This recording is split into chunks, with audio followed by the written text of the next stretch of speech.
Good morning mga kasapi. Ito, papakita ko sa inyo yung aking bagong dating na tent. Ayan.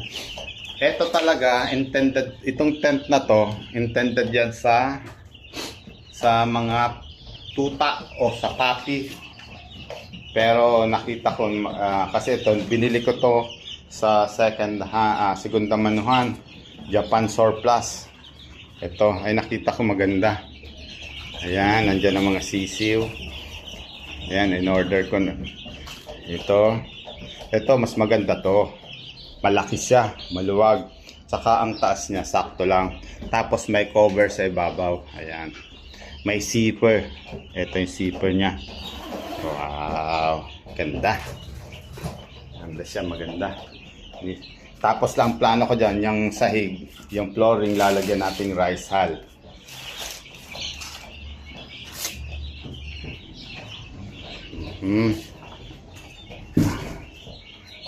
Ayan. Ay mga kasapi, maganda siya.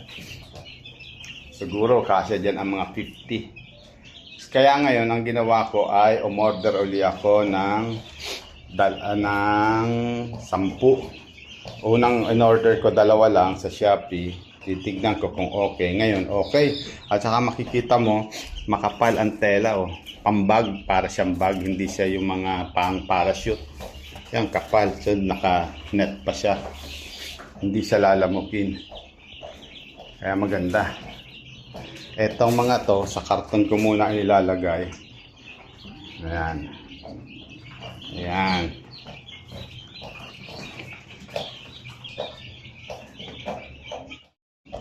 Naisipan ko mga kasapi na ilagay sa tent kasi napansin ko na dito, sinubukan ko dito, nasa loob siya ng room, ito dito sa loob ng kwarto.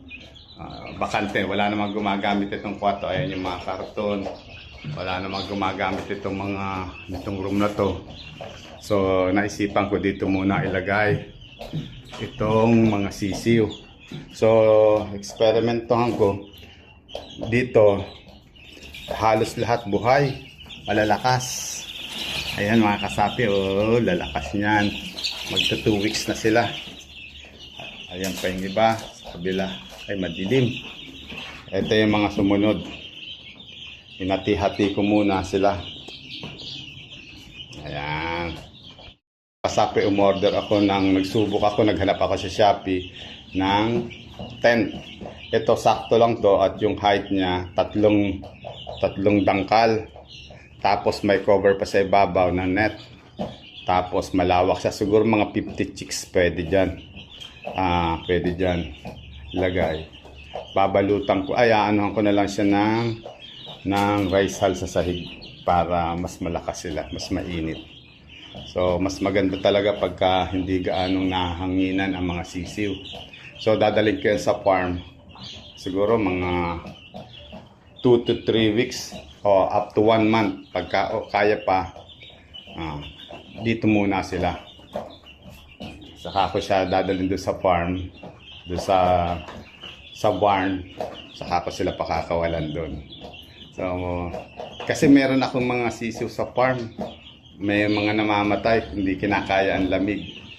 Kaya sinubukan ko dito. Mag-stay muna sa isang room. So, yun muna mga kasapi ang updates ko sa inyo. Sana makatulong.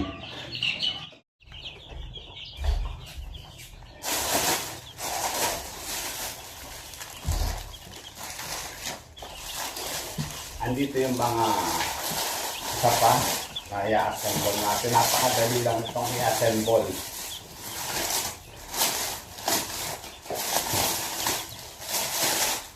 Ganda ng maganda, makapal ang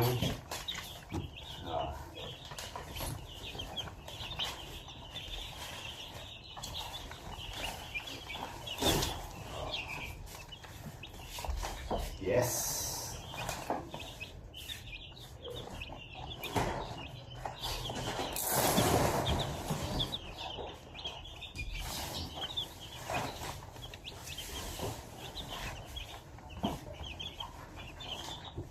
Ayan. Bah.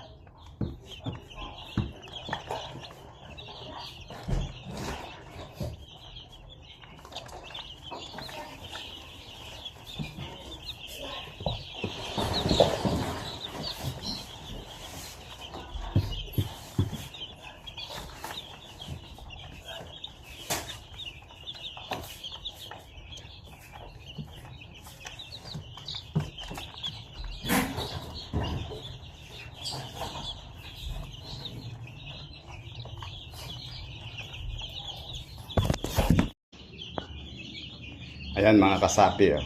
Yung dalawa. Ayan, ang ganda na. Dalawa na. Ayan, ang ganda-ganda. Yung mga tent. O, kung magkakasya ng 50, 50, 50, 50, di 200 na sisiw na yan. Ganyan. So, lalagyan naman natin ng rice hull, mga kasapi. Lalagyan natin ng karton. Ayan.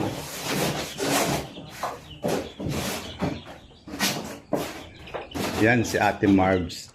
Yan ang ating ano. Saka ito pa isa. Lalagyan ito ng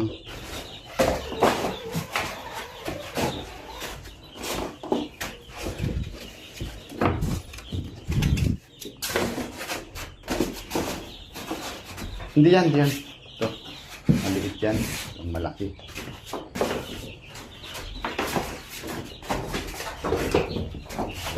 Okay na.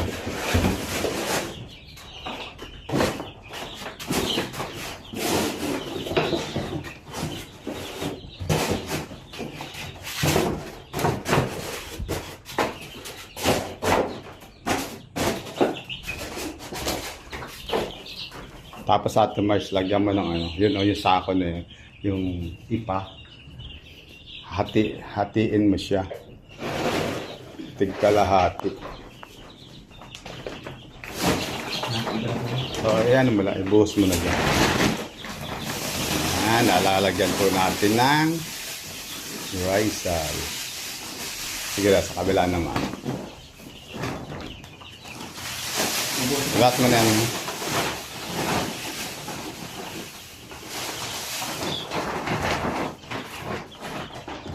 Okay, thank you. Okay.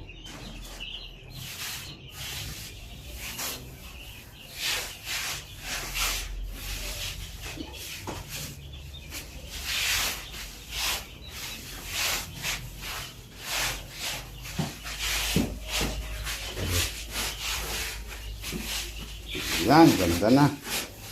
May yan ang beddings nila. Okay. Thank you. Ayan, nailipat na natin. Na-arrange na natin ang tama. Ayan sila.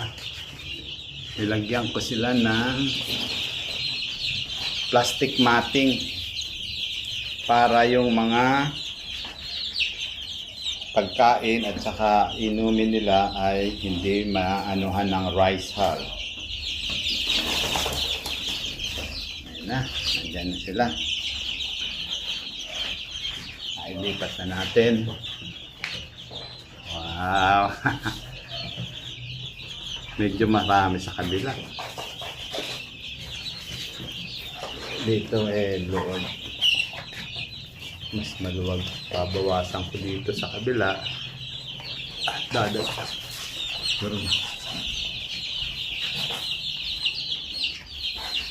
Okay.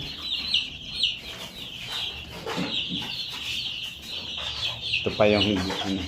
Ito pa naman mga 2 days pa lang to eh.